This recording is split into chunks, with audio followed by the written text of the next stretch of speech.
Obviously, it has been exceptionally cold lately. It has been rainy, but we're going to have a pretty good weekend. All right. And then we look ahead to what's going to be some pretty active weather as well. So you get the calm before the storm. Outside right now, there's a fair amount of clouds, but temperatures have warmed nicely with breezy south winds all day long.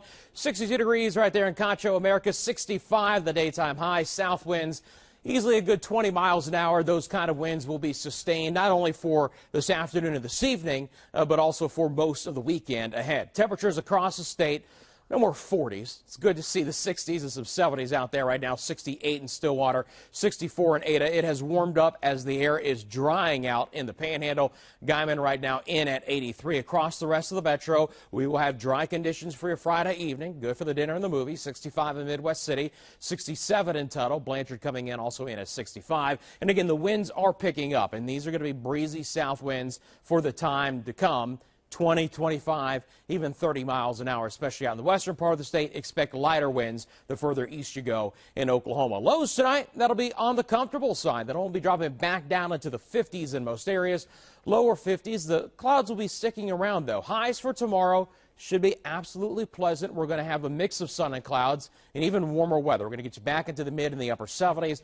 Dry conditions for your Saturday. It'll be warmer. It'll feel like an early April weekend indeed. For the metro, comfortable conditions, breezy south winds, 53 your morning low, 57, partly cloudy skies, and this will kind of be the course throughout the rest of your Saturday. The breeze is there, some clouds will be around, but a relatively mild, comfortable afternoon, 76, and actually late in the day, the winds may relax just a little bit. All right, let's look ahead to what could be a very potent storm system. Big old trough that'll be digging in the west. This storm is about ready to move on shore, but all the models indicate that a trough of low pressure will be developing out in the western United States, and this is going to kick a very strong area of low pressure through the southern plains.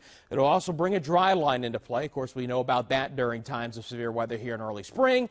And all of that combined with what's going to be a lot of instability leads to several days of potentially active weather right here in Oklahoma. Starting late on Sunday, the dry line will move into the eastern part of Texas. There will also be a warm front that will be in play.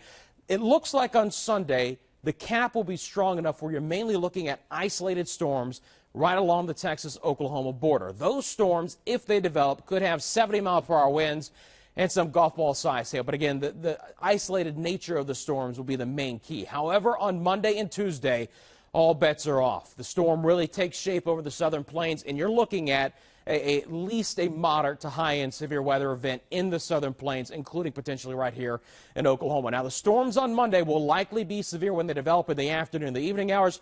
Those storms could have 70-mile-an-hour winds, tennis ball size hail, and the tornadoes. That is a possibility. It's not a guarantee, but it looks like both on Monday and Tuesday, a tornado threat will exist in central Oklahoma. Now, on Tuesday, as the dry line punches a little bit further to the east, things will dry out in western Oklahoma, but at least early in the day on Tuesday, there will be a risk of severe weather across I-35, and then that threat will move into the Arklatex during the late Tuesday evening and early on Wednesday. So here is what you need to know. Severe storms are likely Monday and Tuesday. Very large hail and damaging winds will accompany those storms. A few tornadoes are possible. The timing of those storms, the areas affected, still can change. I think one thing that's not going to change is our vigilance on this. We have our fast units already prepared and ready to go. We'll be keeping a close eye on this for you as we head through the weekend and, of course, into the event starting on Monday. That 7-day forecast has some spring-like air to it here, with lows only dropping to around 60. Cold front moves in late on Tuesday, so there'll be some showers around early on Wednesday before we finally dry out. And you're up to date with the latest First Alert forecast.